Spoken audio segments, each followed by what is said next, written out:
마태복음 16장 21절부터 27절까지 함께 읽습니다. 이때로부터 예수 그리스도께서 자기가 예루살렘에 올라가 장로들과 대제사장들과 서기관들에게 많은 고난을 받고 죽임을 당하고 제3일에 살아나야 할 것을 제자들에게 비로소 가르치시니 베드로가 예수를 붙잡고 간하여 가로되 주여 그리 마옵소서 이 일이 결코 주에게 미치지 아니하리이다.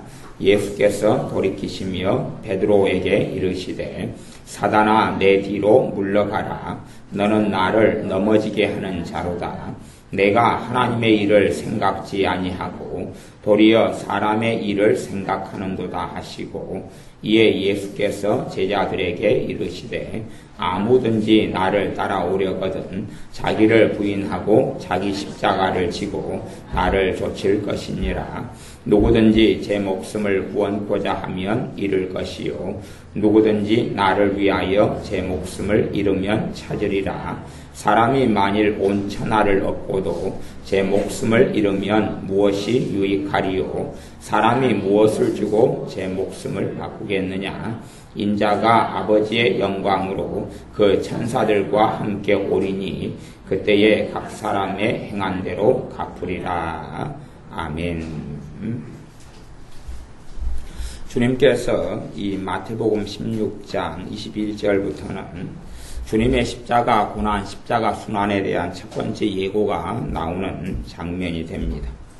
그러면서 주님께서 자신의 십자가를 지고 골고다 언덕길을 걸어가야 하신다고 말씀하시니까 베드로 사도가 주님 그리하면 안 됩니다 라고 말립니다.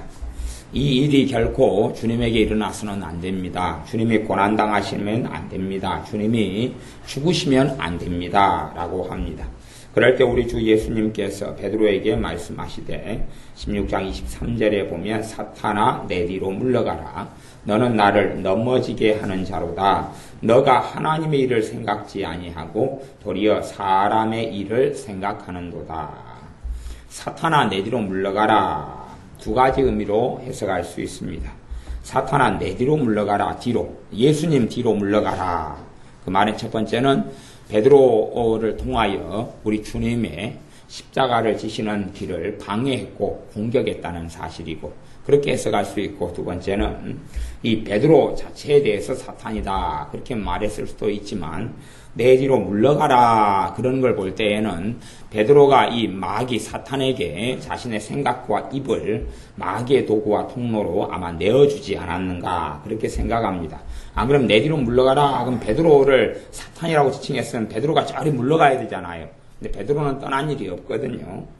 그 다음에 이제 베드로가 사탄의 생각을 받아들였기 때문에 사실은 베드로에 대해서 말씀하시는 겁니다. 마귀를 설득하는 건 주님이 아니시고 베드로 사도를 설득하고 잘못된 걸 책망하고 가리키십니다.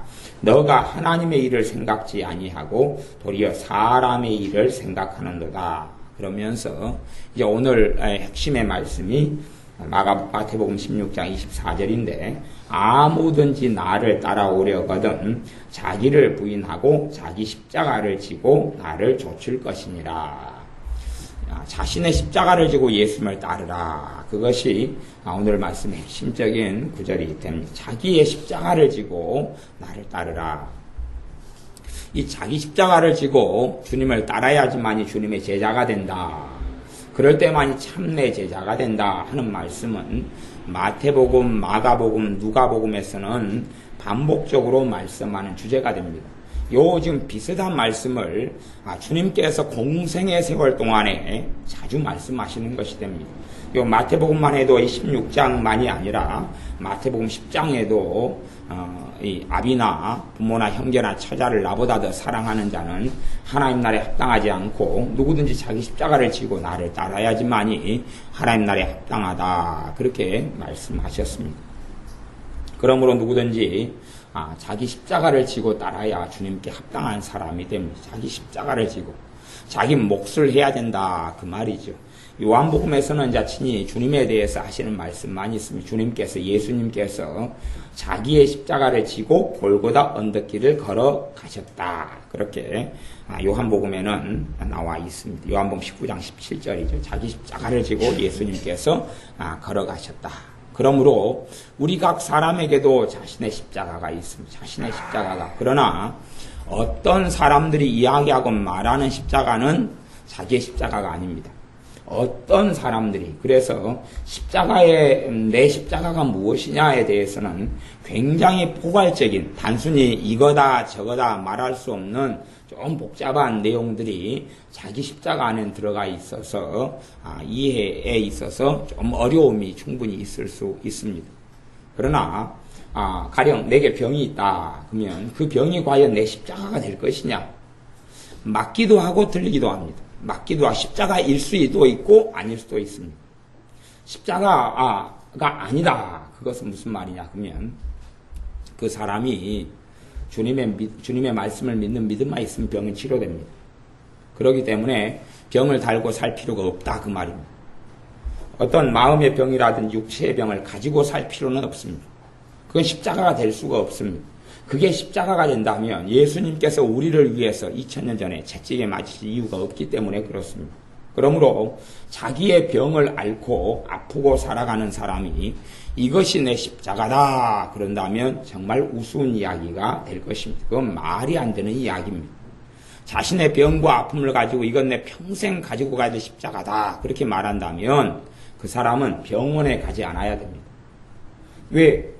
자기에게 준 하나님의 십자가가 질병이다 그러면 뭐라고 병원에 가서 치료를 받습니까? 병원에 가서 치료를 받는다는 의미는 하나님께서도 고치기를 원한다는 것을 받아들이고 가는 것입니다. 안 그러면 하나님께서는 나를 고치기 싫어하고 그리고 나는 고침받아야 되겠고 그러니 하나님께서 내게 준 십자가를 병이라는 십자가라면 그것을 나는 지고 가다가 너무 힘드니까 사랑이 없는 내게 관심이 없는 성경의 약속을 안 지키는 하나님 말고 나를 더 많이 사랑해주는 돈마 주면 고치려고 애를 쓰는 병원으로 간다. 그러면 얼마나 우스운 일이 되겠느냐 그 말입니다. 그러므로 질병은 절대 십자가가 될 수가 없습니다. 질병은 절대 십자가가 될 수가 없습니다. 그러나 반면에 질병이 십자가가 되는 측면이 또한 있습니다. 측면이 있어요. 왜냐하면 우리가 믿음으로 나아갈 때에 많은 질병들은 즉각적으로 고쳐지지 않고 점진적으로 고쳐져요. 많은 질병들이 심지어 마음의 병, 마음의 상처, 속사람의 문제, 정신적인 문제 등등이 대부분은 점진적으로 고쳐져요. 점진적으로. 내가 한 달 동안 말씀을 받아들이고 기도하고 찬양하고 주님을 찾았더니 내게 있는 마음의 병이 때로는 우울증이 때로는 질병이 주님의 은혜를 받아감에 따라 점점 사라져가지고 10% 20% 30% 이렇게 사라져갑니다. 이런 점진적으로 좋아지고 고쳐집니다. 그러므로 내 믿음이 연약함 때문에 점진적인 일이 사실은 벌어집니다. 내 믿음의 약함과 믿음 없음 때문에 점진적인 치료가 일어납니다. 그러므로 내가 완전한 치유 가운데 들어가고 완전한 영육 간의 강건함 가운데 들어가려면 시일이 필요하지요. 그러므로 우리에게는 인내하는 시간들이 필요합니다. 물론 그냥 참고 가만히 있으면 되느냐? 그건 절대 아닙니다. 내가 인내하는 시간 동안에 내가 기도하고 주님을 찾고 믿음의 말씀을 받아들이고 때로는 내가 도움을 구하기 위해서 치유기도를 받으러 교회를 찾아오거나 주의 종에게 찾아가거나 등등의 물론 좋은 종이고 올바른 영을 가진 종이어야 한다는 조건은 붙지만 어쨌든 내가 도움을 받고 내 스스로 내 발로 움직이고 기도하고 성경 보고 말씀을 마음에 새기고 믿음의 말씀을 고백하고 간절히 기도하고 하는 시간들 하는 것을 통해서 우리의 치유는 즉각적이 될 수도 있고 점진적이 되는데 빠를 수도 있다 하는 것입니다. 그러면서도 그 시간이란 게 필요하잖아요. 시간.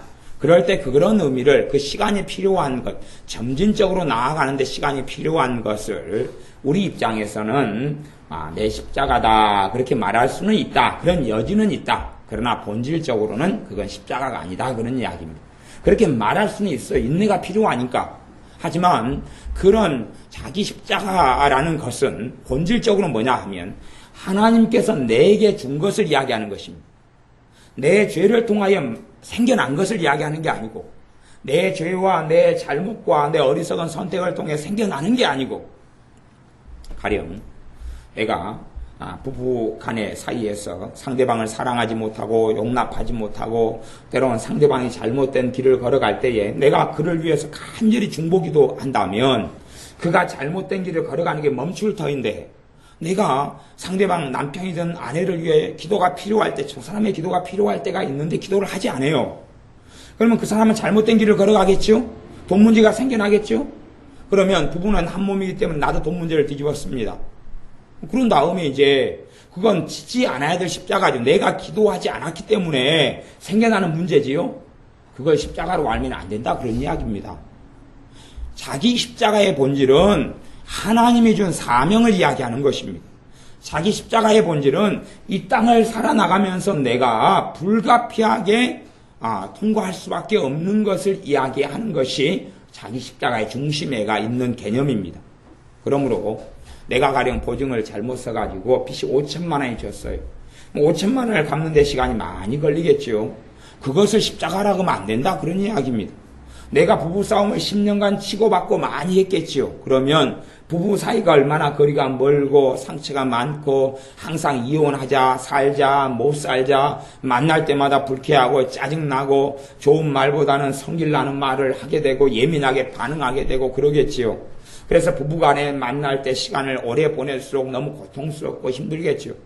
그것을 가리켜서 자기 십자가라 그러면 절대 안 된다 그런 이야기입니다.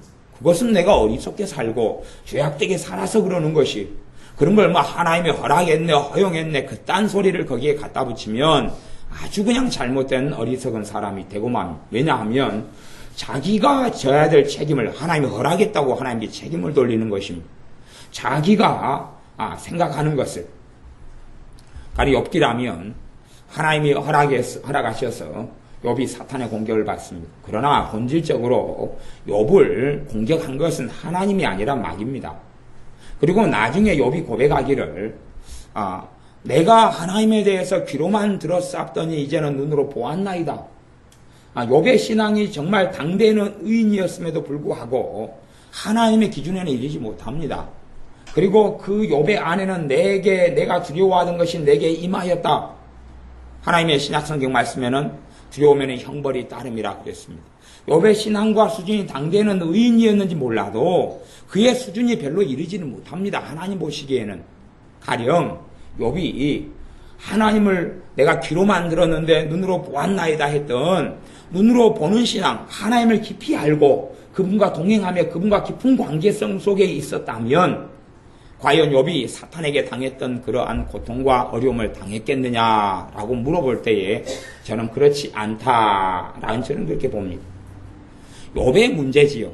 단지 욥이 부족하고 그의 신앙이 어리석고 때로는 그에게 두려움의 문제가 가장 많이 있었기 때문에 그의 삶의 형벌이 사탄의 공격이 끊임없이 있었던 것이지 하나님이 허락했으니 하나님의 책임이다. 그럴 문제가 전혀 아니다는 사실. 오히려 하나님께서는 욥의 인내하는 믿음을 통하여 하나님께서 욥의 삶에 얼마나 복을 주셨고 그의 삶을 회복시키셨으며 그의 가정을 회복시키시고 그의 인생을 새롭게 하셨는지를 성경에서는 이야기하고 있습니다.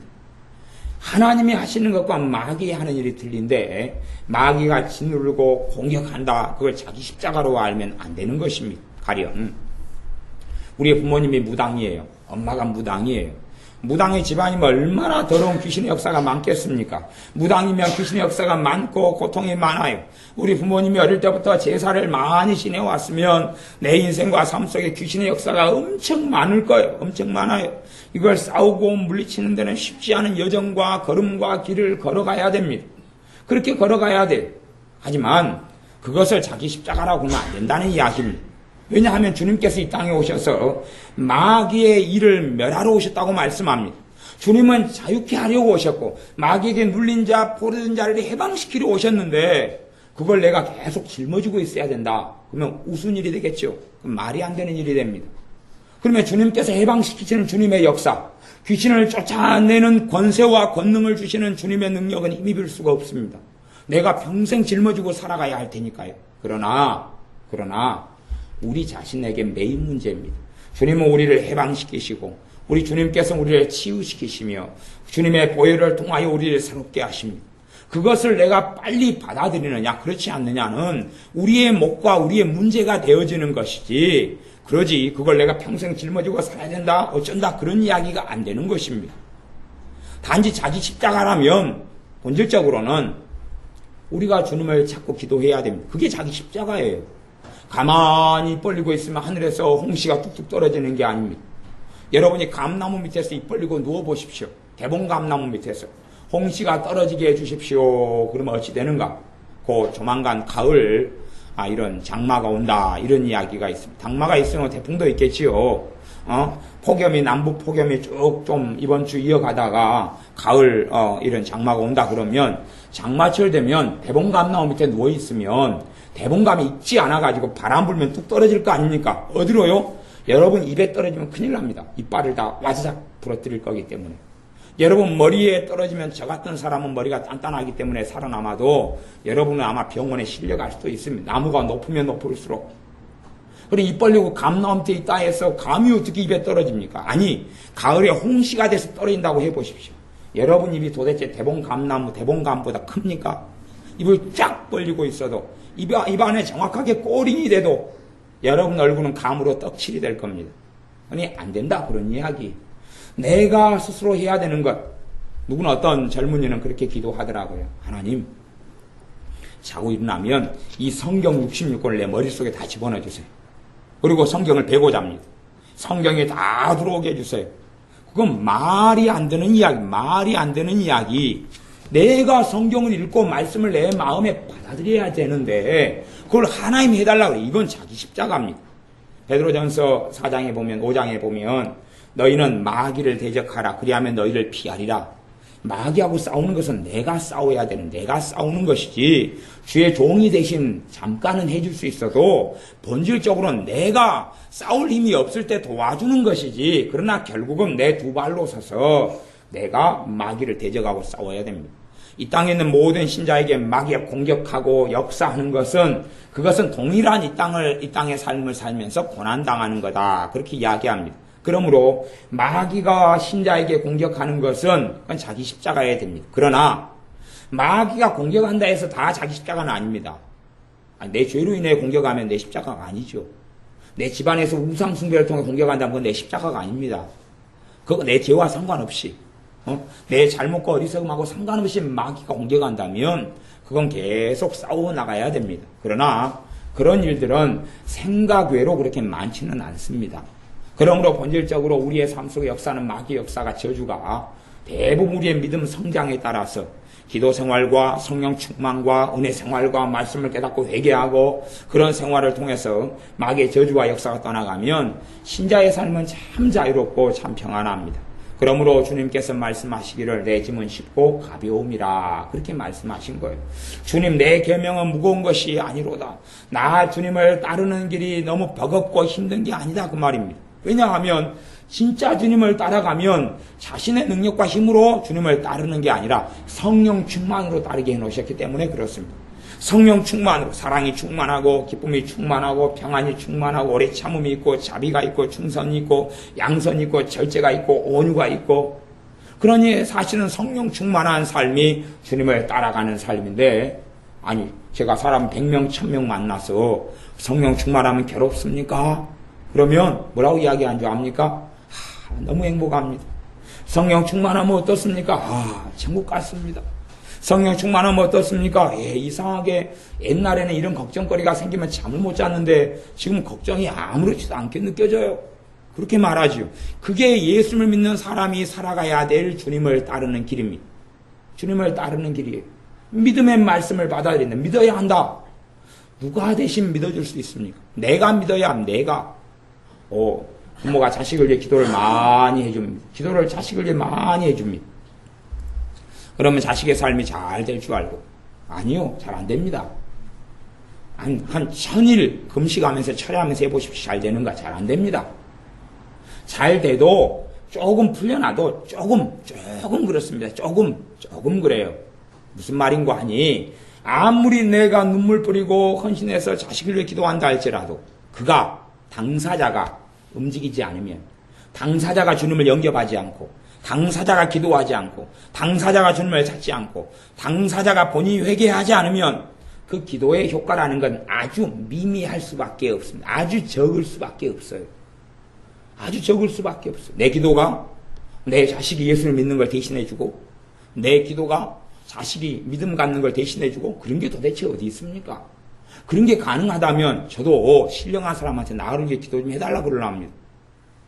얼마나 기도 안 해도 기도하는 것과 똑같은 열매가 있고 성경을 안 봐도 성경 보는 것과 똑같은 열매가 있고 주님을 의지하지 않고 찾지 않아도 똑같은 열매가 있다면 얼마나 좋겠습니까? 이 자기 십자가라는 것은 공통적으로 신자의 십자가는 모든 신자가 기본적으로 다 해야 되는 것, 다 해야 되는 것, 주님을 믿어야 되는 것, 기도생활 해야 되는 것, 주님의 말씀을 주야로 묵상하고 말씀을 마음에 받아들이는 것, 주님께 예배드리는 것, 또한 주님께 내 형편과 처지에 따라 교회가 아니라 우리 주 예수님께 또 아버지 하나님께 헌금을 드리는 것, 그런 건 대신할 수가 없습니다. 내가 입술로 찬양의 제사 찬미를 주님께 드리는 것, 그건 대신할 수 없고 내가 다 해야 되는 것입니다. 믿음을 가지는 건 내가 다 해야 되는 것입니다. 그런 건 그것이 본질적으로 자기 십자가라는 것입니다. 어떤 사람 만나보면 자식을 잘못 키웠습니다. 자식이 엉망으로 살아가요. 자식 때문에 고통을 너무 많이 당해요. 그래서 하나님을 원망해요. 하나님, 왜 내게 이런 십자가를 주셔서 나를 고통스럽게 합니까? 제가요, 솔직히 뒤통수 확 때려버리고 싶어요. 아니, 말씀대로 자식 키우라 그랬잖아요. 하나님 말씀에. 말씀대로 양육하라 그랬잖아요. 때로는 초달하라 그랬잖아요. 초달하지 못하면 자식을 때리지 못하는 부모는 자식을 미워하는 자식이다 그랬어요.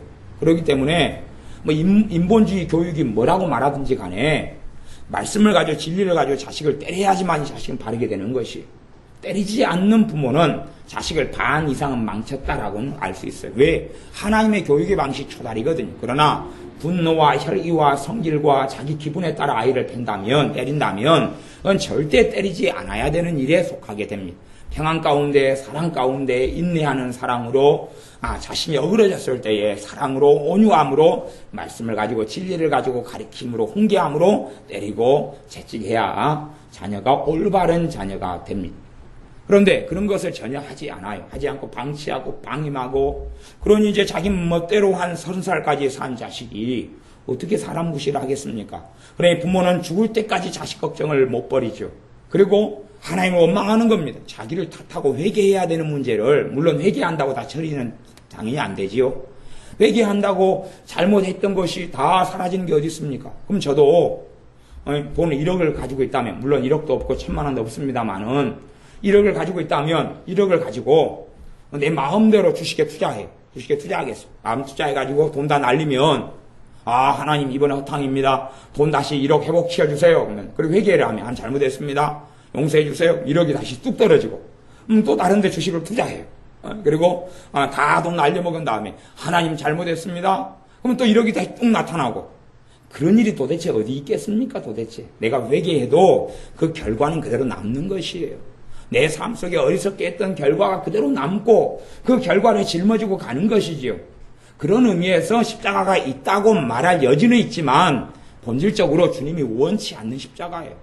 성령 충만한 삶 가운데 살아가는 게 주님이 원하는 건데, 자기 십자가라는 본질 안에는 주님이 주었다라는 것을 내포하고 있는 의미예요. 그런데 주님이 주지 않은 것을 주님이 줬다. 여러분이 자식 낳아놓고 여러분 자식이 장애인으로, 불구로, 거지로, 천덕꾸러기로 살기를 바라는 부모가 있다면, 자식이 병들어가지고 천덕꾸러기로 거지로 살면 이렇게 사는 게 내 뜻이야, 그래야지 그게 자기 십자가로 해석하면 맞습니다. 그러나 전능하신 아버지 하나님께서 그 아들을 이 땅에 우리를 위해서 내어주시면서 그 아들의 목숨을 너희를 위하여 주시니가 이 모든 것을 너희에게 은사로 선물로 주시지 않겠느냐 그랬습니다. 근데 그 아버지 하나님께서 우리를 거지로, 천덕꾸러기로, 항상 병들어 골골골 아픈 사람으로 살다가 죽기를 바라신다면, 그러면 그런 것은 자기 십자가가 우리의 십자가가 될 것입니다. 그러나 아버지 하나님께서 그걸 원하신 적은 한 번도 없습니다. 너희를 향한 나의 생각을 안 하니 너희를 향한 나의 생각은 평안이요 재앙이 아니라 평안이요 장래에 소망을 주려 하심이라고 말씀합니다. 그러죠. 재앙을 주고 여러분의 자식이 비참하게 쟤 거지 되라 거지 노숙자 되라 원하는 부모가 도대체 어디 있단 말입니까? 하나님께서 그걸 원치 않습니다. 그러므로 그러한 삶을 내가 서로 살고 있다 할지라도 그건 내 십자가가 아닙니다. 내게 주신 십자가가 아닙니다. 모든 주님의 신자들은 두 번째 십자가의 의미는, 첫 번째 의미는 그렇다 그랬어요. 모든 신자들이 공통적으로 해야 될 것. 하나님의 자녀의 권세를 너에게 주셨다. 자녀의 권세를 내가 믿어야 되지요. 내가 믿음으로 자녀의 권세를 사용하는 것은 예수님 십자가, 예수님의 보혈, 예수님의 이름을 가지고 사용할 때 자녀의 권세가 나타납니다. 또한 예수를 믿는 믿음, 하나님 말씀의 약속, 내가 믿어야 돼요. 그래서 너 믿음대로 될지어다 그랬단 말이죠. 기도하는 것, 누가 아무리 중보기도를 많이 해줘도 내가 깨어서 기도하지 않으면 그 기도는 능력이 없어요. 누가 나를 위해 기도를 아무리 많이 해줘도 당사자에 내가 기도하지 않으면 기도에 나를 위해 100을 누가 기도해줘요. 그러나 내가 깨어서 기도하지 않으면 그 기도가 나를 위기 상황에서 살짝은 도와주고 건져줘요. 잘못된 선택을 하는데 막아주기는 해요. 그러나 내 삶을 바꾸지는 못해요. 내가 기도하고 내가 깨어있을 때 나를 위해서 하는 중보기도가 능력이 있어요. 그러니까 제가 간혹 기도하는 어떤 권사님의 집사님들을 만나면 밤낮 없이 자식 위해서 기도해요. 밤낮 없이. 하는 일은 뭐냐 그러면 자식 위해서 기도하는 거예요. 그러나 그 자식들은 기도하지 않아요. 심지어 그 자식들은 교회도 안 나가요.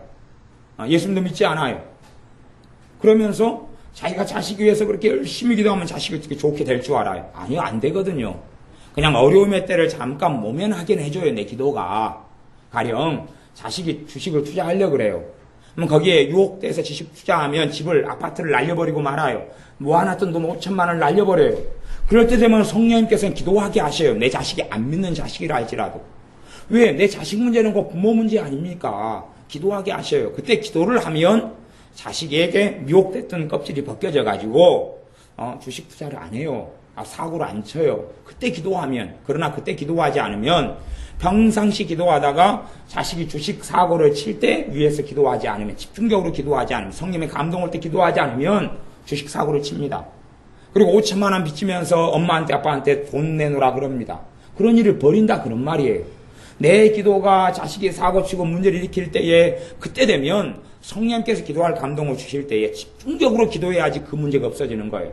그냥 보통 때 대강 기도하는 식으로 주님 자식 문제없게 해주세요. 그리고 하루에 10초 5초 대강 기도했는데 그런 사고를 안 칠 걸로 기대한다면 정말로 어리석은 일입니다. 성경에는 그런 게 없어요. 평안할 때에는 모든 기도를 하지만 문제에 있거나 어려움이 생기면 간절한 기도를 해야 돼요. 간절한 기도는 짧은 기도를 이야기하는 게 아니에요. 막 가슴이 절박하도록 절절하게 울리도록 하나님께 하는 기도예요. 그것이 능력 있는 기도지. 평안할 때 두리뭉실하게 하는 기도 가지고 하나님께서 도와주시고 돌봐주실 것이다 바라고 믿는다면 정말 어리석습니다. 그런 건 열매를 맺지 못해요. 그냥 평안하고 좋을 때는 그 기도가 필요하지만 문제가 있고 어려움이 있을 때는 간절히 기도해야 돼요. 그런다 해서 그 기도가 어려움을 모면하게 해줄 수 있을지 몰라도 그 사람을 변화시키지는 못해요. 변화의 주체는 자기 자신이에요. 자기 자신이 복음을 받아들이고 예수님을 받아들이고 본인 자기의 무릎을 꿇고 기도해야지. 그럴 때 이제 도와주는 기도가 역사를 하는 것이에요. 뭐 그렇게 좋은 비유는 아닙니다만은 그렇게 생각해 보실 수 있어요. 내 기도는 기름을 주는 것이. 기름에 불이 붙으려면 기름이 쓰려면 자동차가 있어야지 쓰죠. 자동차에 넣거나 아니면 온풍기가 있거나 뭐 등등이 뭐가 있어야 돼요. 아니면 불을 붙인다 그러면 햇불이 있어야지 기름을 부으면 활활 타오르겠죠. 그럼 당사자 본인의 기도는 자동차가 되거나 그럼 기름을 공급하면 도움이 되죠. 두 개가 합력하여서. 하지만 기름만 가지고는 달리지를 못하는 거예요. 물론 그래 좋지 않은 비유라고 한 것이 기름을 그냥 팔아먹을 수도 있지 않습니까? 그렇게 나오니까 제가 좋지 않은 비유라고 이야기한 것이에요. 근데 본질적으로는 뭔가 내가 하는 도와주는 기도는 한계가 있어요. 중요한 건 당사자예요. 당사자가 기도하고 깨어있을 때에 중보기도는 역사하고 열매를 거둡니다. 그러므로 중보기도라는 것은 당사자가 기도하지 않고 본인이 깨어있지 않고 본인이 예수를 믿지 않고 본인이 회개하지 않고 본인이 말씀을 보지 않으면 명백한 한계가 있다는 것을 아셔야 됩니다. 그래서 그런 부분에서 중보기도에 대해서 얼마나 잘못 가르치고 거짓말로 가르치는 가르침이 만발한지는 몰라요. 걱정이 많으면 네 걱정거리 위에서 중보기도만 하면 다 해결되면 얼마나 마음은 평안하고 위로가 됩니까? 근데 그게 가짜 위로라는 게 문제죠. 물론 우리의 기도는 언제나 역사합니다. 우리의 기도는 항상 열매를 거둡니다. 그러나 그 사람을 변화시키는 것은 그렇게 단순하지가 않다 하는 이야기입니다. 또한 내 자식이다 그러면 자식의 삶에 가시가 심어지고 엉겅퀴가 나고 온갖 증오, 미움, 원망, 다툼, 혈기가 한 내 자식이 50살이다 하면 50년 동안 이렇게 쌓였는데 내가 중보기도를 한다고 그걸 없앨 수 있다고요? 그런 건 불가능한 일입니다. 자기가 증오심을 받아들였으면 증오심을 해결하는 당사자는 오직 자기밖에 안 됩니다. 그건 자기만 해결할 수 있어요. 대신 그걸 해결하도록 도울 사람을 붙여주시는 게 내 기도로 이루어질 수는 있어요. 내 기도로 그게 이루어질 수는 있어요. 그걸 도와줄 사람이. 아니면 증오심을 풀어나가려면 누구로부터 사랑을 받으면 증오심이 좀 풀려나겠죠. 사랑을 받느냐 안 받느냐는 자기의 책임이고 사랑을 줄 사람을 하나님이 내 기도를 통해 붙여줄 수는 있어요. 그러나 증오심 자체를 내 기도를 통해 원천적으로 없앨 수는 없다. 그런 말입니다. 내가 미움을 가졌으면 내 중보기도가 미움을 가진 내 자식의 마음에서 미움을 없애버릴 수가 없다. 그런 말이에요. 대신에 회개할 감동, 미움을 버릴 감동과 은혜를 성령님은 주실 수 있어요. 그러나 그가 받아들이지 않으면 기도를 통해서 하나님 역사하시는 걸 받아들이지 않으면 열매를 거두지를 못합니다. 자기 십자가는 꼭 내가 해야 될 것, 신자로서 해야 될 것, 믿어야 될 것, 내가 예배해야 될 것, 내가 주님을 찾아야 될 것, 심지어 우리의 삶 가운데 역사는 마귀와 싸워야 될 것, 이런 것이 자기 십자가에 들어가는 것이. 그런 걸 전혀 안 하면서 내 믿음이 성장하기를 바란다 웃기는 것이. 말씀을 순종해야 되는 것, 그거 자기 십자가예요. 근데 말씀을 순종하지 않으면서 열매를 거두려고 그런다. 뭐 우스운 것 아닙니까? 그건 말이 안 된다 그 말이. 말씀을 순종하지 않으면서 주님의 말씀을 따르지 않으면서 주님의 제자로 살아갈 수 있다는 거짓말이다. 주님께서 말씀하신 것이. 말씀을 순종하고 주님 말씀을 지키고 준행하고 살아가야 합니다. 어떤 사람이 이웃집 사람을 미워했어요. 20년간 저주했고 미워했어요. 악다구니를 썼어요. 그리고 이제 몇 년 전에 찾아오셨어요. 찾아오셔서 교회 집사님이신데 20년간 교회 다니셨는데 나이가 한 70 가까이 되셨어요. 그런데 이제 교회 집사님이시고 70 가까이 되신 분인데 오시자마자 그 옆집에 사는 그 증오스러운 사람을 욕설하고 저주하고 미워하고 원망하고 그러시는 거예요. 계속 그걸 쏟아부으셔요. 그러면 그 20년 동안에 자기 인생과 삶을 어찌 됐느냐? 신앙생활하고 교회 다니셔요. 섬에서. 우리 여수 주변에 가 섬이 굉장히 많잖아요. 섬에서 한번 오셔가지고 소리를 듣고 이야기를 듣고 한번 찾아오셔 도움받으려고. 왜냐하면 자신의 인생이 엉망이거든요. 자신의 삶이 엉망이고 마음이 엉망해서 마음이 지옥 같고 몸은 아프지 병들었지 당뇨에 합병증에 몸은 아프지 마음은 괴롭지 머리는 두통이 있어 깨질 것 같지 기도해도 풀리지 않지 자식들은 엉망이지 사는 것 같지 않으니까 왔어요. 도와달라고. 그래서 20년 동안 이웃 사람들 이빨을 악다물고 저주하고 미워하고 그러고 있는 것이. 그렇게 해서 도와달라고 왔어요. 그럼 제가 이야기했어요. 그분에게 용서하셔라. 하나님은 당신이 용서하는 것을 하나님이 원하신다. 용서하지 않으면 어떻게 하나님의 자녀냐? 하나님이 용서하라고 말씀한다. 그러니까 20년 동안 키워왔던 증오와 도끼를 가지고 있는 이분이 용서하라고 하나님 이야기한다면 나 하나님 안 믿겠다 그러고 나가시는 거예요. 용서하라고 이야기한다면 하나님이 용서하라고 나한테 요구한다면 그 이웃을 용서하라고 이야기한다면 나 하나님 안 믿겠다 그러는 거예요.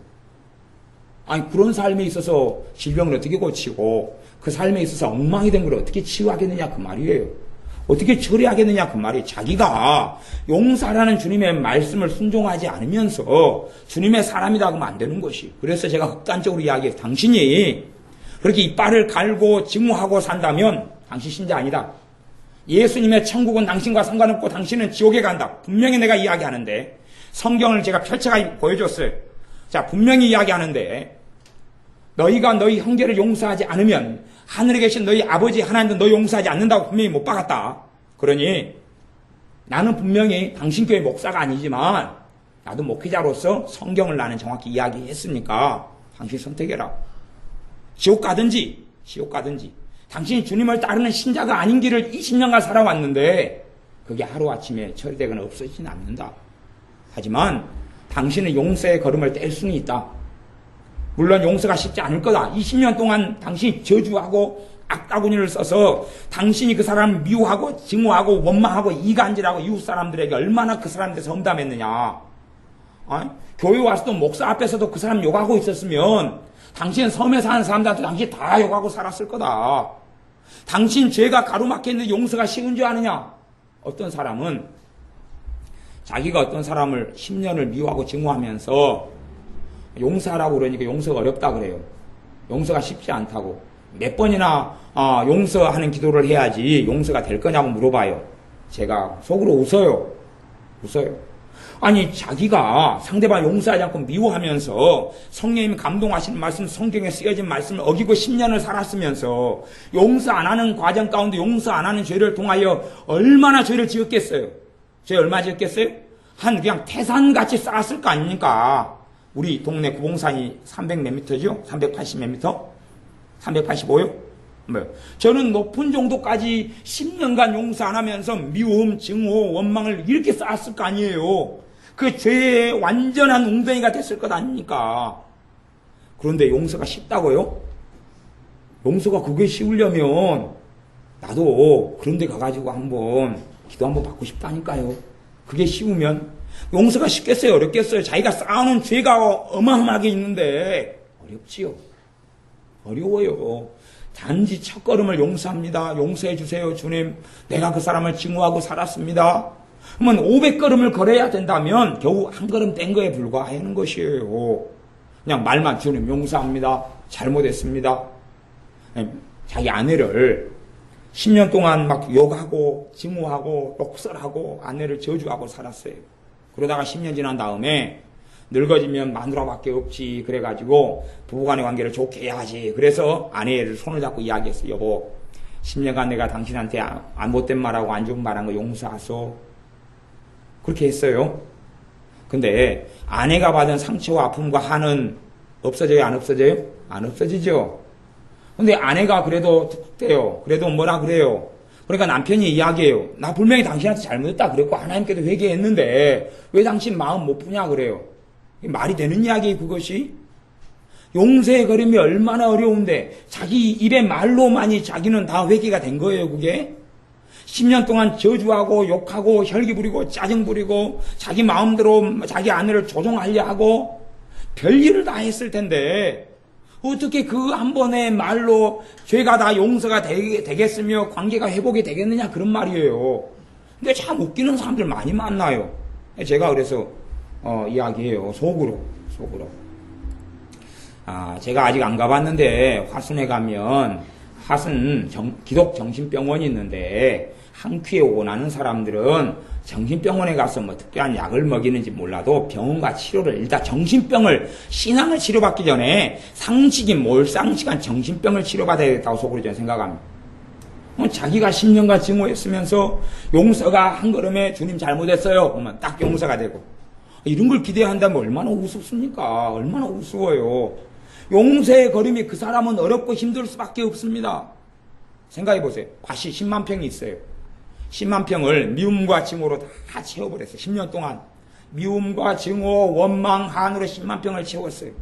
10만 평을 갈아엎어야 돼요. 농사 지으려니까 갈아엎어야 돼요. 가시와 엉겅퀴와 잡초를 다 뽑아야 돼요.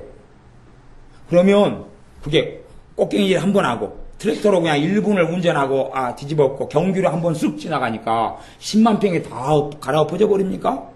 어떻게 그러냔 말이에요. 그것이 그런 식의 회개를 생각하는 사람이 있는 거예요. 그런 식의 너희가 너희 죄를 자백하면 저는 미쁘식으로 한번 저는 잘못했어요. 내가 다 끝난다고 생각하는 거예요. 근데 현실적으로 안 풀리죠? 안 풀리니까 왜 안 풀리냐고 나한테 그러는 거예요. 그걸 말이라고 물어봐요? 막걸리라고 물어봐요 도대체?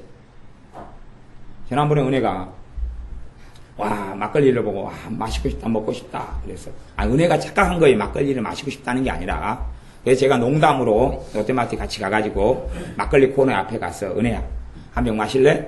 그랬죠. 아니, 착각해서 다른 음료수인 줄 알고 그랬던 거지요. 아니, 정말 말도 아니고 막걸리도 아니고 롯데마트에서 그냥 싸니까 몇백원 하니까 800원, 900원 하니까 하나 사줄까 그냥 말도 아니고 막걸리도 아닌 사람 아니긴 말하는 사람들요. 내가 어제 뺨을 한 대 맞았어요. 뺨을 한 대 애매하게 맞았어요.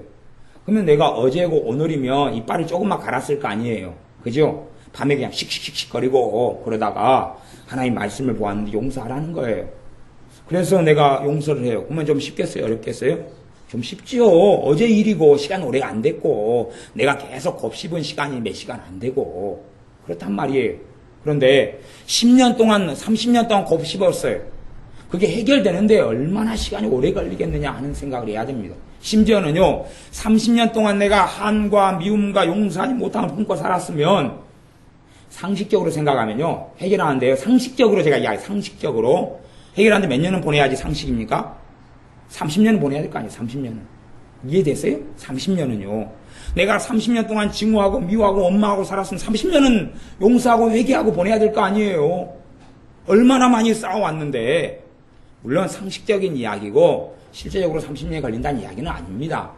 아니에요. 그러나 자기가 심는 것만큼 거두는데도 시간이 오래 걸린다는 걸 반드시 알아야 됩니다. 그것이 맞은 것이에요.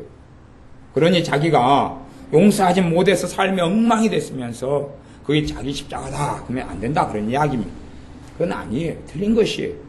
물론 용서의 걸음을 모든 신자는 걸어야 돼. 그건 자기 십자가가 맞아요. 말씀을 순종하는 걸음을 다 걸어야 되니까 자기 십자가가 맞아요. 그러면 봐보세요. 용서의 비밀을 하나 가르쳐 드릴게요. 용서의 비밀. 사람들이 말씀을 순종하면 훨씬 좋고 빠른 지름길을 갈 수가 있어요. 용서를 그 10년 동안 악다운 일 쓰고 미워하고 저주하고 했는데 용서가 되어지면 되어질수록 내 삶에 하나님 축복이 옵니다. 영적으로 하나님 관계가 좋아져 가요. 삶 속에 내 기도가 더 능력이 있어져요. 그러니까 축복이라고 이야기하는 거예요. 신자의 최고의 축복은 하나님과 내 관계가 좋아지는 것이니까요. 그럼 용서의 가장 지름길 중에 하나를 제가 가르쳐준다면 물론 제가 가르치는 게 아니고 예수님께서 우리 주님께서 친히 말씀하셨어요. 너희를 미워하고 너희를 핍박하는 자를 위해서 뭐 하라? 기도하라. 기도하라. 나를 어젯밤에 누가 뺨을 때렸어요. 그러면 저 사람을 내가 미워하고 증오해야 될 사람이죠.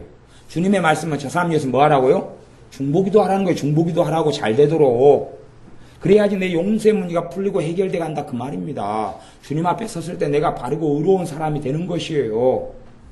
물론 바르고 의롭다는 것이 자기 의로 의롭다는 게 아니라 주님께서 너희 바르게 잘 행한다라고 말씀하신다는 이야기입니다. 너가 말씀을 순종하려고 애를 쓰는구나. 주님의 말씀을 너가 지키고 사는구나 하는 것을 이야기하는 것입니다.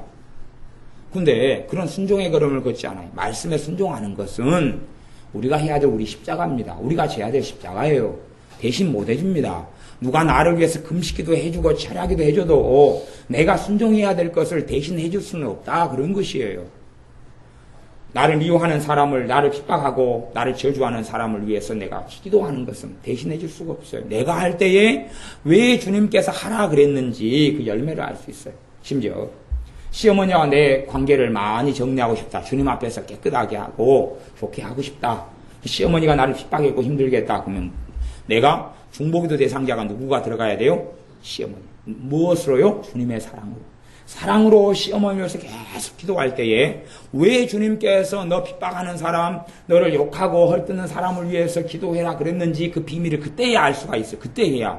내가 실천해 봐야지 주님이 왜 그랬는지를 그때 알 수 있는 것이지 그전에는 알 수가 없어요. 제가 설명한다 그래도 여러분한테 피자를 한 번도 여러분이 안 드셔본 분에게 제가 피자 맛은 이만약시합니다. 그래도 여러분은 알 수가 없어요. 드셔보셔야지 피자 맛이 이렇다 아는 것처럼 나를 핍박하고 고통을 주는 사람을 위해서 기도해 봐야지만이 그때 해야지만이 그 말씀의 의미를 알 수가 있는 것입니다.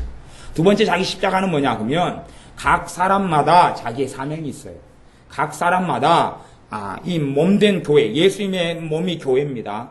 그러면 예수님의 몸에는 손도 있고 발도 있고 발가락도 있고 심장도 있고 위장도 있고 기관지도 있고 코도 있고 뭐 등등의 기관이 많이 붙어 있어요. 그런 것처럼 각 예수님의 사람들은 자기가 해야 될 역할이 있어요. 하나님의 나라에서나 교회에서나 해야 될 사명이 있다. 그런 말입니다. 사명이 있어요. 각기 사명이 있어요. 그것을 감당할 때만이 주님이 기뻐하시는 거예요. 그 길을 한 걸음 한 걸음 한 걸음이라도 걷다가 주님께 오셔야 돼. 주님께 오셔야 돼. 나이가 드신 분들의 최고의 사명은 뭐냐고 중보기도입니다. 나이가 드신 분들은 기도하는 거예요. 교회를 위해서, 하나님의 나라를 위해서, 안 믿는 이웃을 위해서, 형제를 위해서 기도하는 것이 최고의 사명이에요. 그러면 기도하다가 주님께 올 때에 너가 나를 따르다가 왔구나라고 말씀하시는 것이에요. 누구를 위해서요? 가족만이 아니라 이웃, 친척, 멀리 나이가 드신 분들은 얼마나 친척이 많습니까? 손자, 증손자까지 있고 그러면 다 기도해야 돼. 다 기도해야 돼. 고루. 단지 내 자식 3명만 딱 끌어안고 기도하는 게 아니라 골고루 기도하셔야 돼. 그래서 나이 든 분들의 최고의 사명은 기도의 사명입니다. 그런 사명을 짊어져야 돼.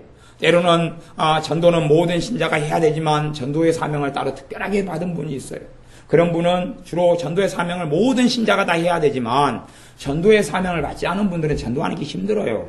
저도 전도의 사명을 받지 않아가지고 예수님을 한번 전하려고 하면 저도 무척 힘들어요. 미장원에 가면 모르는 사람을 만나죠. 모르는 아줌마가 파마하고 있죠. 내 예수님 믿으라고 목사지만 이야기하기가 어렵다 그 말이에요. 전도의 사명을 가진 사람은 쉽게 이야기하지만 전도의 사명이 아닌 사람은 예수님 믿으십시오 이야기하기가 어려워요. 어렵지만 그 길을 조금씩 가는 것이고, 그러나 전도의 사명을 가진 사람은 예수님 믿으세요 이야기가 하기가 너무 쉬워요. 그 사람은 그 사명이니까 사명에는 성령의 역사가 있고 능력이 있고 도우심이 있기 때문에 그렇습니다.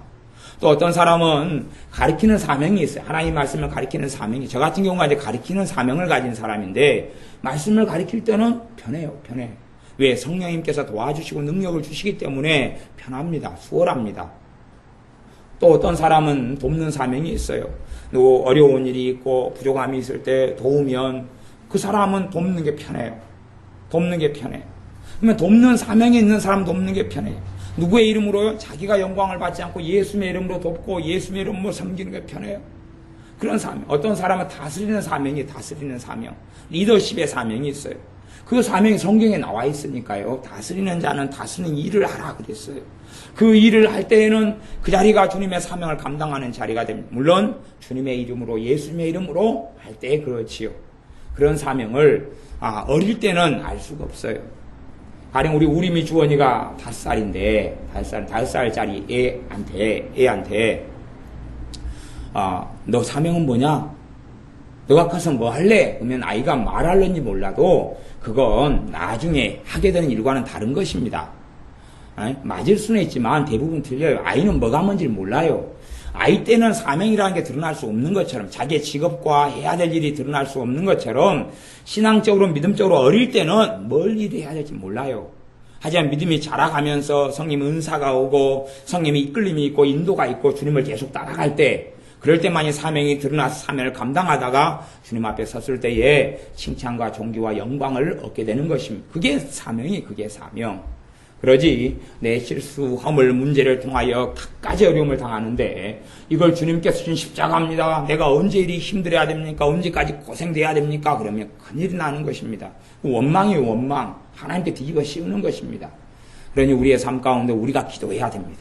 우리가 성경을 봐야 되고 우리가 주님을 찾아야 되고 마귀가 역사하면 기본적으로 내가 싸우고 물리쳐야 돼. 마귀는 주의 종이 싸워주는 게 아니라 내가 예수의 이름을 물리쳐야 되는 것입니다. 내가 믿음을 굳게 해서 싸우고 물리칠 때 마귀 역사가 떠나갑니다. 그렇게 하고 내가 예배드리고 내가 찬양하고 생활하는 가운데 좋은 목소리가 아닌 사람이 찬양하는 게 아니라 악보도 잘 모르고 가사도 몰라도 앉아가지고 내가 배운 것, 함께 부른 것, 공예배 때 부른 것, 들은 걸 가지고 앉아서 주님 내가 부족하지만 찬양 불러요. 그리고 흥얼흥얼하고 부르고 그렇게 할 때에 큰 주님의 은혜의 역사가 있습니다. 그렇게 할 때 은혜가 유지가 되고 관리가 되고 주님의 기쁨이 점점점 커져나가는 것이에요. 내가 그런데 그런 부분에서 대가 치르는 것, 자기 십자가를 지는 걸 대가 치르는 것이라고 설명하자면 그러한 내가 기도하고 주님을 찾고 애를 쓰고 그런 대가를 치를 때 내 은혜가 유지가 되고 관리가 되고 성령 충만이 계속 이어져 가는 것입니다. 그걸 손도 까딱 하지 않고 아무것도 하지 않을 때는 아무것도 없어요. 가령 우리가 자식을 데리고 와요. 자식을 교회에 데리고 와요. 근데 1년 다니도 애가 믿음이 안 들어가요. 그러면 문제가 있어요. 무슨 문제가 있냐 그러면 그 자식이 예수님을 안 찾는다 그 말이에요. 자식이 예수님을 안 찾으면 교회를 1년 데리고 10년을 와도 주님을 만나지 않아요. 그러니 마음을 열고 주님을 찾으라고 계속 권면해야 됩니다. 스스로가 말씀을 알려 그러고 하나님 살아계시면 좀 알려달라고 기도해야 되고 주님 살아계시는 걸 내한테 깨닫게 해달라 그래야 되고 그것이 자신에게 있어야 돼요. 교회만 나오면 예배만 한번 참석하면 믿음이 확 좋아져 버리고 성령 충만받고 세례받고 뭐 그렇게 될 줄로 알면 참 완타지 꿈을 꾸는 사람이 너무 많아요. 간혹 가다가 사람들이 저를 신령한 목사로 알아주는 건 참 좋지만 그렇게 대단하지도 그렇게 신령하지도 않아요. 근데 간혹 가다가 자기 자식을 누가 저한테 데려와요. 그래서 안수기도 한번 받고 아니면 제가 인도하는 예배에 한번 자식을 데려와 참석하면 자식이 참 변화될 줄 알아요. 그러나 그 자식은 예수님을 원하지도 않아요. 그 자식은 주님을 찾지도 않아요. 그 자식 그러니까 욕하는 것 같네요. 욕하는 건 아니고 그분의 자식 말이에요. 그분의 자식. 그분의 자식은 기도하지도 않아요. 내가 기도한다고 내가 인도하는 예배에 참석한다고 뭐가 달라진다고요? 달라지지도 않아요. 전에 우리 교회에 계시다가 나간 분 이야기를 하면 전에 우리 지연이 친구가 있었죠. 지연이 친구 이름이 누구였더라? 예? 아름이 말고 예? 하여튼 거시기 남자애 있었잖아요. 진우가 있었어요. 진우 이야기를 하자면 가보세요. 진우가 교회 다녔어요. 나왔어요. 예수님 영접하게 했어요. 예수님 영접하게 하고 주님을 찾게 했어요. 예수님 영접했어요. 아까 한 3개월 동안은 예수님을 영접해가지고 예수 믿는 삶을 살았어요. 3개월 동안은. 그런데 3개월 동안에 예수님 영접하면 마음 평안이 오거든요. 근데 3개월 동안에 얘가 기도를 한 번도 안 해요. 교회도 이제 안 나와요. 교회도 안 나와요. 교회도 안 나와요. 고등학교 지금 2학년이겠죠. 교회도 안 나와요. 주님을 찾지도 않아요. 믿음이 없어져 버리죠. 예수님 부인하는 게 되거든요. 그래가지고 이제 3개월 지난 다음에 교회를 안 나오니까 또 엄마도 문제가 있고 그래서 신방을 갔어요. 다시 얘를 보니까 얘가 불신자예요. 3개월 전에 예수 믿었는데 자기가 전혀 기도도 하지 않고 예배드리러 자기 발로 나오지도 않고 찾지도 않아요. 불신자가 됐어요. 다시 그 집에 가서 예수님 영접시켰어요. 예수님 영접시켰어요. 예수님 또 영접하대요. 다시 교회를 안 나와요. 물론 기도도 안 해요. 예배도 안 드려요. 찬양도 안 해요. 말씀도 안 봐요. 한 달 뒤에 갔어요. 이제 전에는 3개월 유지가 좀 있었던 평안이 한 달도 안 가대요. 한 달 지난 다음에 갔어요. 이제 안 믿는 애가 돼 있는 거지요. 다시 예수님 영접시켰어요. 다시 예수님 영접시켰더니요. 그다음 영접이 안 되대요. 왜 안 되는 줄 압니까? 이제 아이가 원치를 않아요. 아이가 예수님을 원치 않는데 예수님 영접은 됐어요. 하라 그러니까 이제 그걸 조금 마음을 열고 그러니까 조금 예수님 영접이 됐어요. 그러다가 아무것도 안 해요. 예수님 부인돼 버려요. 부인. 행위로 부인하고 입으로 부인하고 부인돼 버리는 것이. 그래 예수님하고 아무 관계없는 아이가 됐어요. 근데 신방을 또 다시 한 달 뒤에 가가지고 예배를 드려줬어요. 예수님 영접시키냐 영접을 안 해요. 물론 얘가 착해가지고 입으로는 따라해요. 따라해라 예수님 나의 구주 나의 하나님 영접하면 그거 따라해요. 따라하지만 마음에서는 노. 마음에서는 노. 이제 다시 예수님 영접해도 처음에 예수님 영접했을 때 같은 평안이 없거든요. 왜? 죄가 점점점 쌓여가니까. 예수님 영접해도 그런 평안이 없어요. 이제 마약 맞고 히로뽕 맞는 것처럼 그런 효과가 없거든요. 소위 말하자면 예수님 영접할 이유가 없는 거예요. 영접 안 해요 이제. 이제 어떻게 될지 모르겠어요. 물론 지금 죽으면 지옥 가죠. 그리고 주님께 돌아올 일도 거의 없죠.